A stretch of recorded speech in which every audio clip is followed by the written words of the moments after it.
एक बार एक अमीर आदमी एक बौद्ध भिक्षु के पास जाता है और कहता है, मुनिवर, मैं अपनी नींद से बहुत परेशान हूँ। बहुत कोशिश करने के बाद भी मुझे देर रात तक और रात को सोने से पहले नींद नहीं आती। सभी के विचार मेरे दिमाग में घूमती रहती है और जब मैं सो जाता हूँ तब भी मैं रात भर करवटें बदलता रहता हूँ और जब मैं सुबह उठता हूँ तो मुझे अच्छा महसूस नहीं होता। मैं थका हुआ और बेचैन महसूस करता हूँ। कृपया आप मेरी इस समस्या का कोई समाधान बताएं। बौद्ध भिक्षु ने कहा, इससे पहले कि मैं आपको आपकी समस्या का समाधान बताऊं, मैं आपको गौतम बुद्ध की गहरी नींद के रहस्य के बारे में एक छोटी सी कहानी बताना चाहता हूं। उस आदमी ने कहा, जैसी आपकी इच्छा मुनिवर। बौद्ध भिक्षु कहने लगे, तथागत गौतम बुद्ध जब सोते थे तो पूरी रात उसी अवस्था में रहते थे, कभी करवट नहीं बदलते थे। रात को जिस अवस्था में सोते थे सुबह तक उसी अवस्था में रहते थे।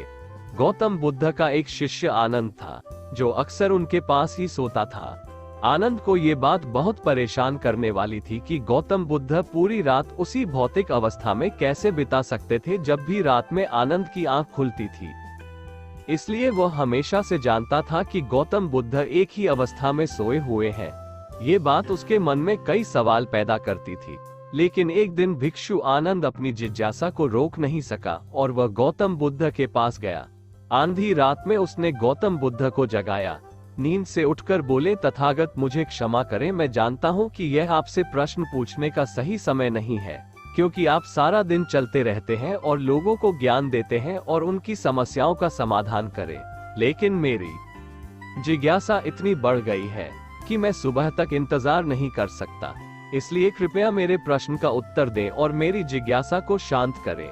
भिक्षु आनंद ने आगे कहा, मैं पिछले 20 वर्षों से आपके साथ हूं और देख रहा हूं कि आप पूरी रात एक ही अवस्था में बिताते हैं, जरा सा भी हिलते नहीं हैं। तो क्या आप सच में सोते हैं या नहीं सोते हैं? बिल्कुल गौतम बुद्ध आनंद की ओर देखकर मुस्कुराए और बोले, मैंने अपने लिए सोने की सही स्थिति ढूंढ ली है। अब मुझे सोते समय हिलने डुलने की जरूरत नहीं है।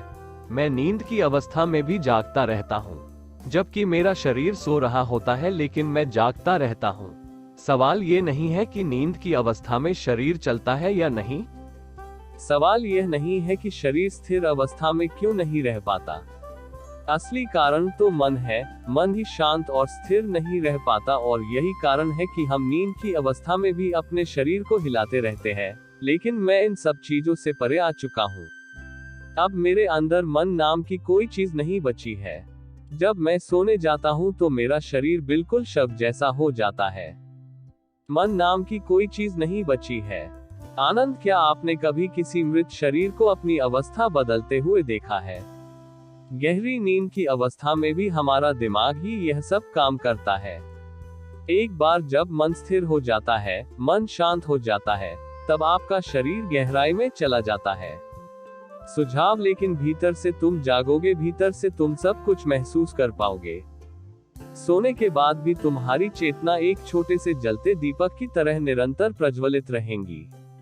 कहानी खत्म करने के बाद बौद्ध भिक्षु ने अमीर आदमी से कहा, एक प्रबुद्ध व्यक्ति न केवल अपने शरीर को पूरी जागरूकता के साथ देखता रहेगा, बल्कि वह अपने मन को भी पूरी जागरूकता के साथ देखता रहता है। एक प्रबुद्ध व्यक्ति ऐसे ही नहीं सोता है। सामान्य व्यक्ति, एक सामान्य व्यक्ति जब सोता है तो वह बेहोश हो जाता है।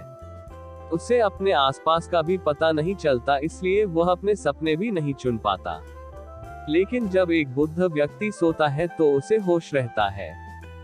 जैसे सुबह उसकी आंखें खुली रहती है, उसी प्रकार एक बुद्ध व्यक्ति भी नींद में होता है। इसीलिए कहा जाता है कि एक बुद्ध व्यक्ति कभी नहीं सोता है। जब एक सामान्य व्यक्ति सो जाता है, वह नहीं जानता कि वह कब सो जाता है। लेकिन यदि आप जागने और सोने के बीच के उस छोटे से क्षण में जागते रह सकते हैं, जब हम सोने के बहुत करीब होते हैं, तो कुछ अद्भुत घटित होगा जो आपको जागरूकता के करीब लाएगा। ये सुनकर वह व्यक्ति बोला, मुनिवर, मुझे इतने गहरे अध्यात्म की बातें समझ नहीं आती। कृपया मुझे आसान शब्दों में समझ आए कि मुझे आसानी से गहरी नींद क्यों नहीं आती। बौद्ध भिक्षु ने कहा, ये देर रात तक जागने और आसानी से नींद न आने का सबसे पहला कारण है बिस्तर पर सोने के अलावा कोई और काम करना। जैसे कई लोगों की आदत होती है कि वो बिस्तर पर ही खाना खाते हैं, वो बिस्तर पर ही पढ़ाई करने बैठते हैं और ऐसे कई काम वो अपने बिस्तर में ही करते हैं। कक्ष का अर्थ सोने का स्थान होता है, लेकिन लोग इसका उपयोग अन्य कार्यों के लिए भी करते हैं, जिसके कारण हमारे मस्तिष्क में शयन कक्ष का कोई निश्चित अर्थ नहीं होता है। इसलिए जब हम बिस्तर पर सोने जाते हैं तो हमारा मस्तिष्क इसे पूरी तरह से स्वीकार नहीं कर पाता है कि अब हमें सोना पड़ेगा, क्योंकि तुमने एक ही जगह पर दूसरे काम करने की आदत बना ली है।